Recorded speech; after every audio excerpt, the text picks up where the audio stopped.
Guys, good morning. और आज की मॉर्निंग हो रही है सुबह 10 बजे से हमारी। और आज हम थोड़ा बैंक जा रहे हैं और मेरी भाभी को सैलून जाना है, उन्हें अपनी पर्सनल केयर करवाना है कुछ। तो मैं आपको बताऊंगी आज धीरे धीरे। और आज मैं आपके साथ एक अपनी सबसे बड़ी जर्नी, अपनी NICU की जर्नी को भी शेयर करूंगी। मैंने NICU में कैसे कैसे कितने टाइम रही और क्या क्या रहा, वहाँ की जर्नी में मेरे साथ क्या क्या हुआ, मैं आज आप सबके साथ वो भी शेयर करूँगी। पर वो आपको मैं जैसे घर आऊँगी मार्केट से काम सारा ख़त्म करके तो बताऊँगी। आज का मौसम ये है, क्लाउडी क्लाउडी रेनी रेनी वाला। मुझे लगता है बहुत ही जल्दी बारिश हो जाएगी। बस सुबह पोपट हो गया है। हाय फ्रेंड्स, और अब हम घर आ चुके हैं। और आज हमारा पोपट भी हो गया था क्योंकि बैंक बंद था। फिर मेरी भाभी ने अपनी आईब्रो वगैरह जो भी उनका सैलून का काम था वो करवाया। फिर मैंने अपनी बेबी के लिए विटामिन D3 लिया और हम घर आ गए। और जैसे मैंने आप सबको बताया कि मैं आज आप सबके साथ अपनी NICU जर्नी शेयर करूँगी, तो अब मैं अपनी NICU जर्नी स्टार्ट करती हूँ। मैंने आप सबको बताया था अपनी पिछली वीडियो में कि मैं अपने ऑपरेशन थिएटर में अपना बेबी नहीं देखा था। मैंने अपना बेबी देखा था ऑपरेशन के 3 दिन बाद, मतलब 22 को अगर मेरा ऑपरेशन हुआ है तो मैंने 25 अगस्त को देखा था अपना बेबी पहली बार। क्योंकि मेरे हाथ पे कैनुला लगा हुआ था और एंटीबायोटिक वगैरह चल रहे थे उससे। और फिर ये हुआ था कि मिलिट्री हॉस्पिटल का रूल है कि मतलब जब भी कैनुला या एंटीबायोटिक से रिलेट कुछ भी लग रहा हो तो NICU में नहीं जा सकते, क्योंकि वहाँ पे बच्चे काफ़ी वीक रहते हैं, अलग अलग कंडीशन में रहते हैं बच्चे, और इन्फेक्शन वगैरह के चांसेस काफ़ी बढ़ जाते हैं। और जब मैंने अपने बेबी को NICU में पहली बार देखा था, वो मोमेंट, वो दिन मैं आज भी नहीं भूल सकती हूँ, बल्कि आज भी नहीं भूल पाई हूँ उस दिन को। तो मैंने जो 3 दिन बाद उसे पहली बार देखा था वो NICU के बेड में था, और वो इतना छोटा सा था, इतना छोटा और मतलब उसकी सारी अंदर की हड्डियाँ, हर एक चीज़ बहुत दिखती, पूरा दिखता था। और गाल भी एकदम अंदर थे, मतलब जैसे मालन्यूट्रिशन के शिकार रहते हैं बच्चे, वो एकदम वैसा था। और ऊपर से क्लिंच फिल्म लगा हुआ था। और मेरी बेबी को उस टाइम पे कैप, मिटन्स और सॉक्स के अलावा कुछ नहीं पहना रखा था। बताया हुआ था कि अभी बेबी को टच मत करना, इन्फेक्शन के चांसेस रहते हैं, कुछ भी चीज़। और प्रॉपर गाउनिंग के साथ जाते थे हम अंदर NICU में। तो उस टाइम मैंने अपनी बेबी को टच भी नहीं किया था।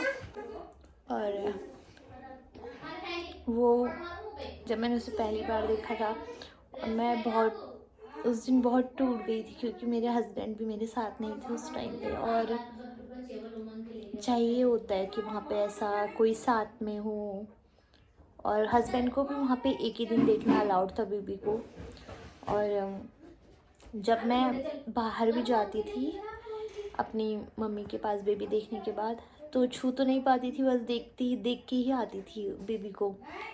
फिर वहाँ पे अंदर जाने के लिए, जैसे NICU में अंदर एंटर करते हैं तो वहाँ पे वॉश बेसिन रहता था, तो पहले मैं वहाँ पे अपने सारा इमोशंस निकाल देती थी, रोना धोना कर देती थी। और फिर मैं उसके बाद बाहर अपनी मम्मी के पास जाती थी, ताकि उनको ऐसा ना लगे कि मैं रो रही हूँ या कुछ।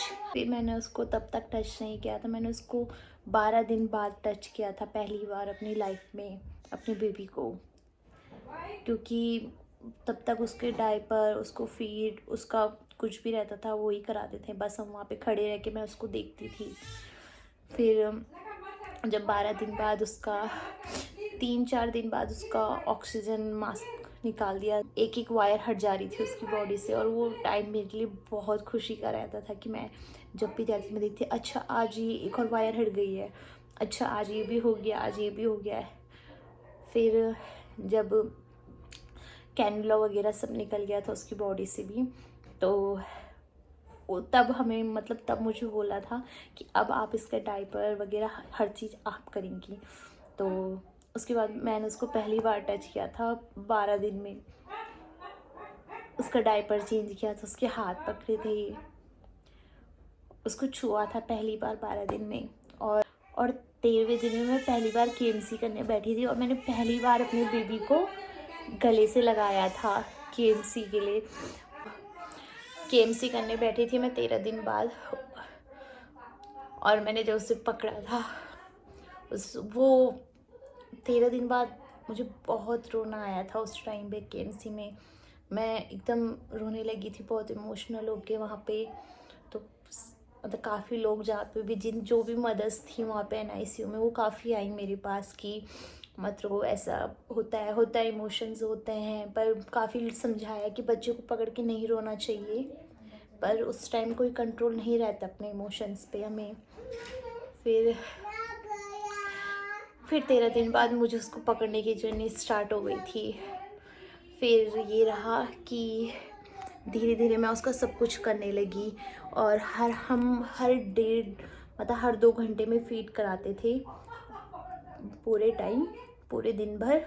पर ये रहता था कि अगर जैसे हम ब्रेस्ट पंप के थ्रू मिल्क निकालते थे, तो ब्रेस्ट मिल्क निकालते थे तो हमें आधे घंटे पहले जाना पड़ता था। अगर हमारा 1 बजे का टाइम था तो हम 12:30 पे वहाँ पे दूध निकालने चले जाते थे, क्योंकि 1 बजे ही सारे बच्चों का फीड का टाइम स्टार्ट हो जाता था।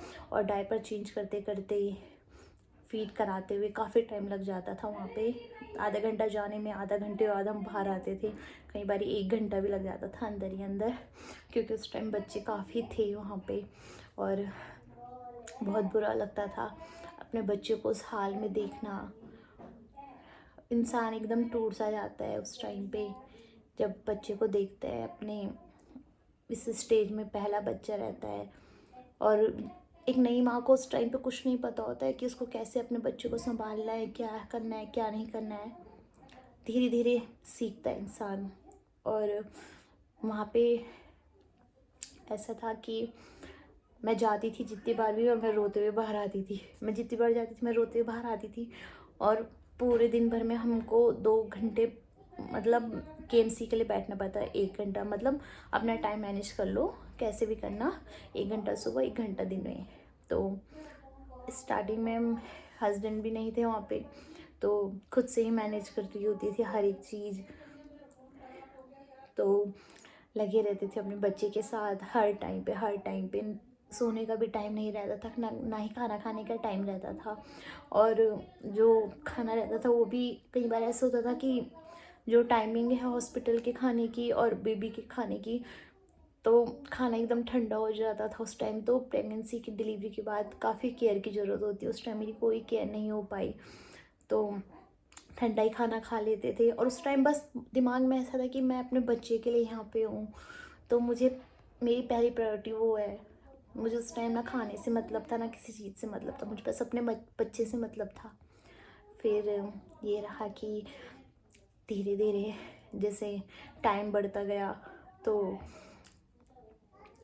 हम 15 दिन बाद उसका वेट बढ़ा था पहली बार 10 ग्राम। और जब मैम उसका वेट कराने ले जाती थी, तो मैम बहुत खुशी से बोली, उसका वेट पहली बार उस टाइम बढ़ा था, वो सबसे ज़्यादा वीक था। तो मैम बहुत खुशी से बोली, अजय बधाई हो, 10 ग्राम वेट बढ़ा है।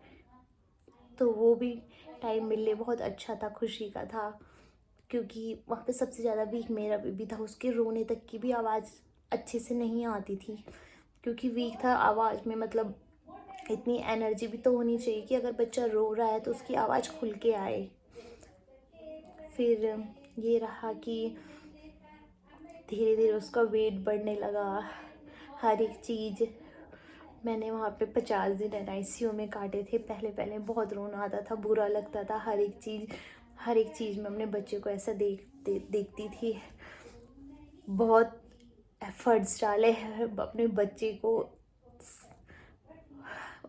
पे बहुत एफर्ट्स डाले हैं हमने कि कैसे भी करके ये ठीक हो जाए। अपना हर एक दिन गिनती थी हॉस्पिटल में, आज 1 दिन हो गया, 2 दिन हो गया, 3 दिन हो गया।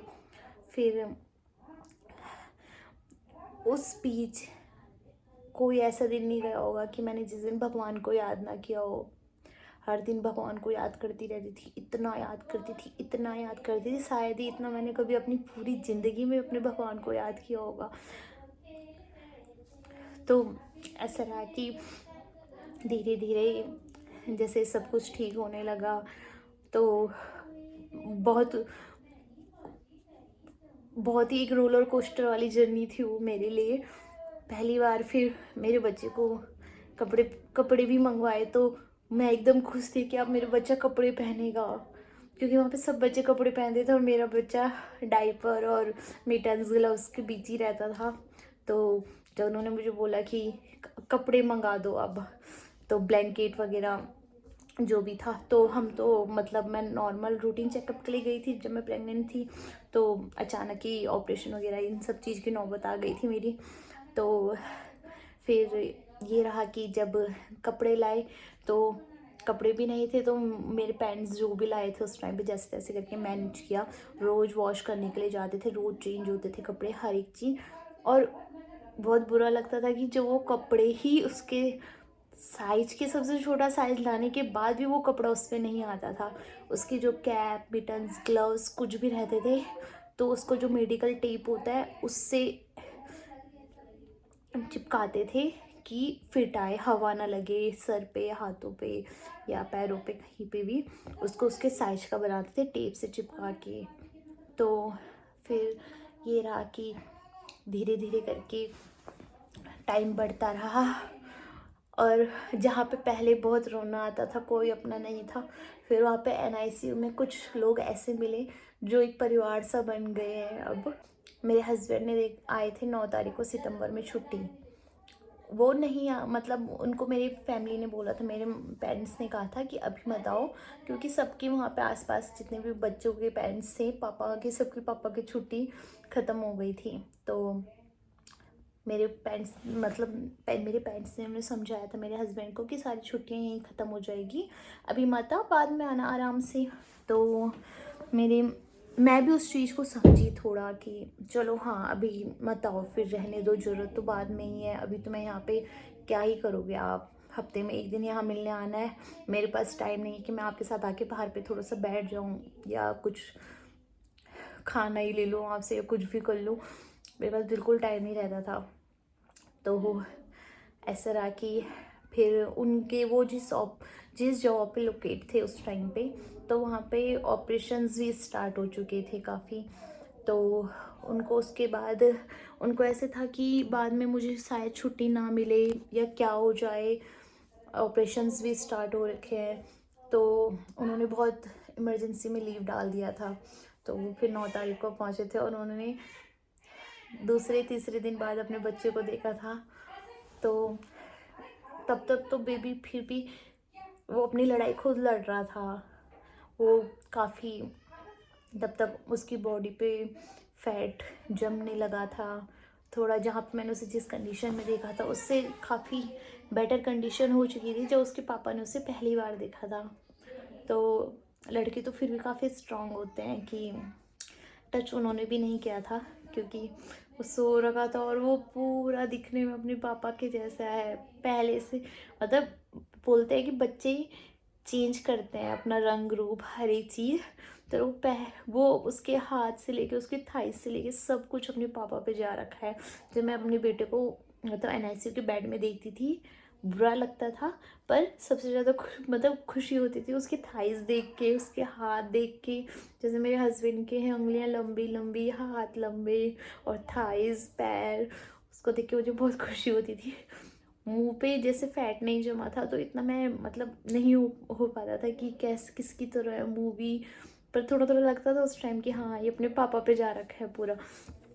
फिर ये रहा कि अब एक दिन हम रात को भी हम जैसे 11 बजे हमें फीड कराने का टाइम था, तो 10:30 का अलार्म लगा रखा था। तो मैं उठती हूँ, उस जो ब्रेस्ट फीडिंग मॉम होती है उनको काफ़ी भूख लगती है, भूख शायद इस वजह से भी ज़्यादा लगती रही हो या वीकनेस इस वजह से आती रही हो, क्योंकि हम फीड करा रहे हैं और वो टाइमिंग 3 बार के खाने की, और वो भी जैसा मिल रहा है, मतलब ठंडा गर्म कुछ भी हो रखा है, खाना खाने से मतलब रहता था उस टाइम पे।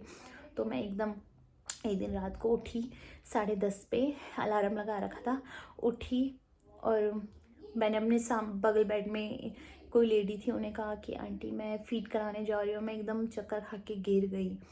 तो जब काफ़ी वहाँ पे मैम वगैरह काफ़ी आ गए कि क्या हो गया क्या हो गया, रात को 10:30-11 बजे कोई मतलब हेल्पिंग हैंड भी नहीं है कि कोई उठा के इधर उधर ले जाए। तो फिर उन्होंने उठाया जैसे तैसे करके, व्हील चेयर पर बैठा के मुझे मैटी वार्ड में लेके गए, बीपी वगैरह चेक किया। तो वो मुझे वहीं रुकने के लिए बोल रहे थे उस दिन, क्योंकि मैटी वार्ड अलग था, NICU वार्ड अलग था। तो मुझे एकदम ऐसे था कि नहीं, मेरे बच्चे के पास, मेरे दिमाग में वो चीज़ थी कि मेरे बच्चे के पास दूध नहीं होगा पीने के लिए। मतलब ऐसे मैनेज कर लेते थे वहाँ पे मैम लोग भी कि अगर किसी की बेबी के पास ज़्यादा दूध है, या क्योंकि स्टार्टिंग में डोज कम कम कम कम से मतलब थोड़ा थोड़ा करके बढ़ा रखी थी, तो उस टाइम ऐसे रहता था कि वो मतलब वो मैनेज कर लेते थे। तो मुझे ऐसा था नहीं मेरे बच्चे को, मैंने कहा नहीं मुझे वहीं जाना है, वापस NICU में ही जाना है मुझे, मेरा बच्चा भूखा होगा। मैंने उन्हें कहा मेरा बेबी भूखा होगा, मुझे NICU में जाना है, मुझे नहीं रुकना है मैटी वार्ड में। तो फिर मैं रात को NICU वार्ड में आई, तो आधा 1 घंटा हो चुका था, फीड का टाइम भी ओवर हो चुका था, फीड करवा चुके थे वो मेरे बेबी को भी। तो फिर ये रहा उसके बाद कि मैं जब वहाँ आई उसके बाद मैं मतलब जैसे मिल्क निकाल के कंटेनर में रख देते थे बेबी के पास, क्योंकि जो मदर मिल्क है वो 5 से 6 घंटे रूम टेम्परेचर पे चल जाते हैं। तो मैंने अपना ब्रेस्ट मिल्क निकाल के कंटेनर में रख दिया था और वहाँ पे बता के आ गई थी कि मैम मैंने अपने बेबी के पास मिल्क रख दिया है। तो फिर ऐसा हुआ कि उसके बाद वाले फीड में मैं नहीं जा पाई, और उन्होंने मैम ने मुझे बोल दिया था कि तुम अपने तबीयत का ध्यान रखो, हम कर लेंगे। और उन्होंने स्पेशल मतलब उस दिन ऐसे मतलब एक लड़की को भेजा था, मेरी फ्रेंड को, जो वहाँ पे मेरी बहुत अच्छी फ्रेंड भी बन गई थी, मनीषा को, कि उसको अजय को बोलना कि तुम रेस्ट करो, हम बेबी को चेंज वेंज करा लेंगे, हम बेबी को क्लीन कर देंगे, तो तुम आज रेस्ट करो। तो उसने मुझे वो आई, उसने मुझे बोला कि ये मैम बोल रही तू रेस्ट कर ले, वो कर लेंगे। तो मैंने अपने बेबी का फिर सामान वामान दे दिया। तो उस दिन थोड़ा सा मेरी नींद पूरी भी होगी, क्योंकि ना ही नींद पूरी हो पाती थी ना ही कुछ हो पाता था। 2-2 घंटे में भागना होता था बेबी को फीड कराने के लिए, हर एक चीज़। तो फिर उन्होंने करा। फिर जब लास्ट दिन हम सब डिस्चार्ज हो रहे थे, पहले कोई डिस्चार्ज हुआ, फिर कोई धीरे धीरे, फिर वहाँ से लास्ट में हम 2 लड़कियाँ बची थी, इंदु और मैं। तो हम दोनों को ऐसे लग गया था अचानक से, एकदम से इतना ऐसा अच्छी फीलिंग आ रही थी घर वाली, और अचानक से फिर हम 2 बज गए। तो हम दोनों को बहुत बुरा लगता था कि यार कोई नहीं है, मनीषा होती तो कितना अच्छा था, ये होता कितना अच्छा था, एकदम फैमिली की तरह, किसी के घर से भी कुछ भी आता था तो सब मिलके खाते थे हम। फिर ये हुआ कि अक्टूबर 30 तारीख को मैं भी डिस्चार्ज हो गई थी वहाँ से। तो मैं अपने बेबी को लेके आई घर। मेरी प्रेगनेंसी के 5th मंथ में मुझे पता चला था कि मुझे थायराइड है, और जब मुझे पता चला था मेरे बेबी को भी थायराइड है, तो मैं एकदम से पूरी फिर से ब्लैंक हो गई थी कि ऐसे कैसे हो गया। और उस टाइम पे मुझे सिर्फ उन 2 लोगों की बात ध्यान थी। सही कहते हैं कि प्रेगनेंसी और पोस्टमार्टम फेज़ में हमें हर एक चीज़ याद रहती है, हर एक कहीं भी किसी की जो हमें बुरी लगी हो, हमारे दिल को बुरी लगी हो, कोई भी ताना, हर एक चीज़ याद रहता है उस टाइम पे। तो ये रहा कि एकदम से मुझे उन 2 लोगों की बात मेरे माइंड में चली गई कि उन्होंने कहा था कि थायराइड उसको होता है कि जो काम नहीं करता है, और मुझे ऐसा था कि अब वो बोलेंगे कि इसकी वजह से इसको भी हो गया, देखो कि अगर ये काम कर रही होती तो इसको नहीं होता। भले मैंने इतना नॉलेज हर किसी को है थायराइड से रिलेट या कुछ भी, पर मैं उस दिन एकदम ब्लैंक हो गई और मैं बहुत रोई उस दिन, उस टाइम भी जब मैं अपने NICU वार्ड में आई थी रूम पे। तो उस टाइम भी मैं बहुत रोई हूँ कि, और माइंड में था, मतलब माइंड पता नहीं कहाँ जा रखा था। तो जब मैं शावर लेने के लिए गई तो गर्म पानी था, और वो दिमाग बस वहीं रोए जा रहा था, वॉशरूम में भी। और जहाँ पे एक मग ऐसे उठाया, वो इतना गर्म पानी था कि मैंने जैसे ही अपनी बैग में डाला, मेरी बैग पूरी जल गई थी, पूरी लाल हो गई थी। फिर काफ़ी उस दिन मेरा मूड बहुत ख़राब था। फिर मैं जब अपनी मम्मी के पास बैठने के लिए गई बाहर पे, जब मेरी मम्मी आई हुई थी, तो मैं जब गई अपनी मम्मी के पास, तो ऐसा रहा कि उनका, जब मैंने बोला, मैंने कहा उसको थायराइड है, कि जब बेबी हुआ था उस टाइम मुझे तब भगवान सब ठीक रहे, सब ठीक रहे। और एक थायराइड सुन के मैं टूट गई, जबकि आज की डेट में ये सब चीज़ें काफ़ी कॉमन हो रखी है, हर एक चीज़। फिर मम्मी ने मुझे ऐसे समझाया, मैंने कहा, मम्मी ने समझाया उस दिन कि तो क्या हो गया, कि ये तो बहुत कॉमन है थायराइड तो।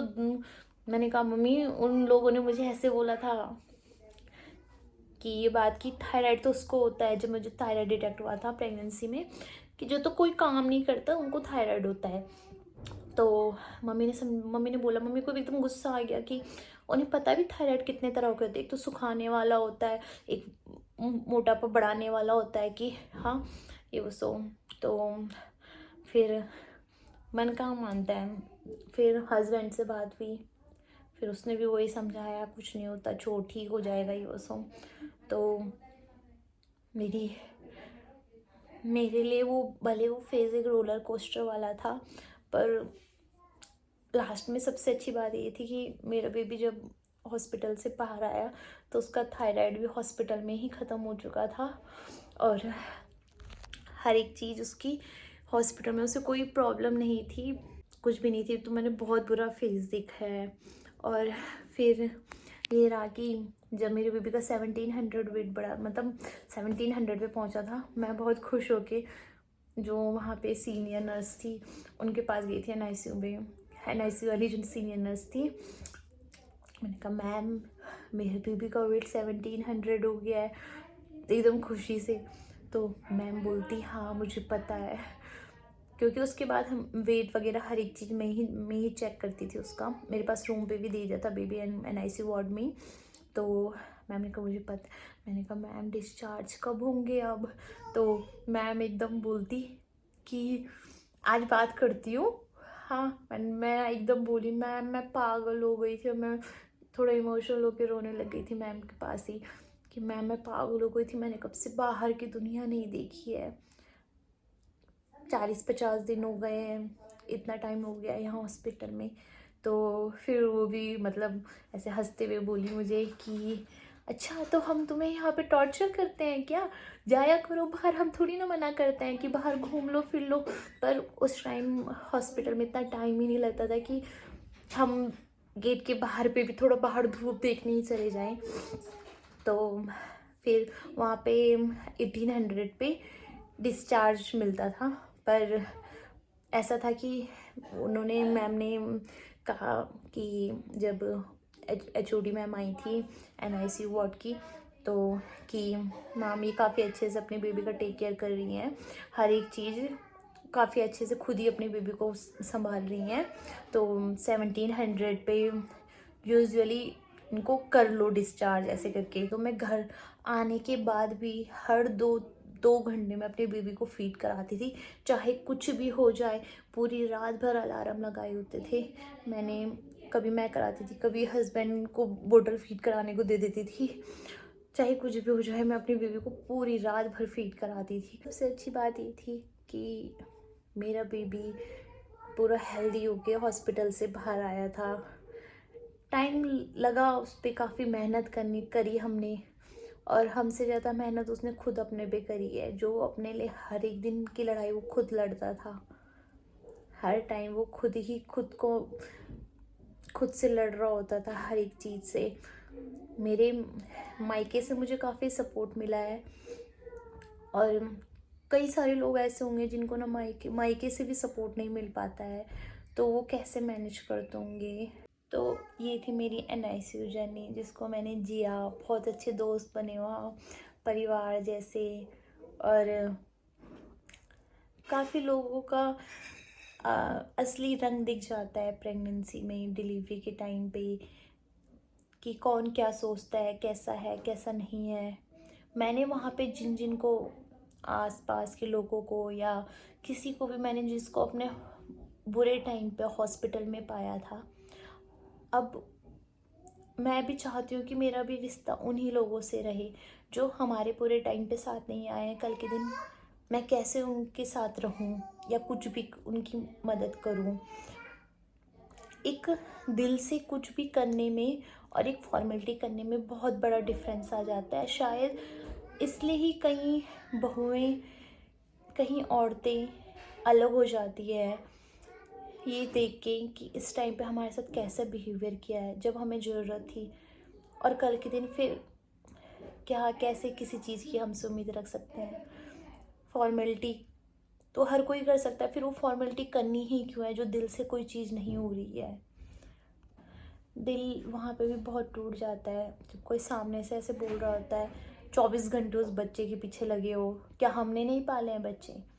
तो मैं उनसे भी यही एक बात बोलना चाहती हूँ, पाले होंगे आपने भी बच्चे, पर वो ज़माना गया कि जहाँ पे बच्चों के पैर हाथ बांध के एक किसी चीज़ से लगा के बांध के रख देते थे और वहीं पे बच्चा रो रहा है, सुसु पोटी कर रहा है, कोई मतलब नहीं, आए अपने काम को पहले प्रायोरिटी दिया और बच्चे को बाद में। तो वो टाइम गया। और मैंने जब अपने बेबी को इतनी प्रॉब्लम से पाया है, इतना प्रॉब्लम फेस करा है, मैंने उसके पीछे हर एक चीज़ देखी है, उसके पीछे मैंने अपनी ज़िंदगी के इतना टाइम लगा लिया है, तो मैं अपने बच्चे को क्यों ना टाइम दूँ। और जब हम घर भी आए तो ऐसा था कि मुझे खाने तक का भी होश नहीं रहता था, ना ही मेरे हस्बैंड को स्टार्टिंग में ना हमें संभालना आता था बच्चे को कि हमने उसको कैसे पकड़ना है या कैसे, मतलब दोनों अगर वो रोए वो उठा हुआ है, दोनों उसके पीछे लगे रहते थे कि चुप हो जा, चलो घुमाओ इसको, ऐसे कराओ, ये कराओ, वो कराओ। धीरे धीरे हमने वो चीज़ें सीखी। एकदम से कहाँ माँ बन पाते हैं या कहाँ वो पापा बन पाएगा, धीरे धीरे तो सीखा जाता है और ना ही कोई पेट से सीख के आता है। डिलीवरी के टाइम पे, प्रेगनेंसी टाइम पे आप लोगों ने अच्छा सा बिहेवियर किया हो, एक अच्छा सा स्टेप करा हो, तो कल के दिन वो जो भी आप लोग के बुढ़ापे में करेगी वो दिल से करेगी। एक फॉर्मेलिटी करने में और वो दिल से वो ही काम करने में बहुत डिफरेंस आ जाता है। तो इस टाइम पे आप लोग थोड़ा अपना बिहेवियर सही रखो कि ताकि कल के दिन आपको उसके कुछ ना करने पे बुरा ना लगे। Thank you. इस चैनल को जल्द ही सब सब्सक्राइब कर दो। Thank you. मेरे बुआ को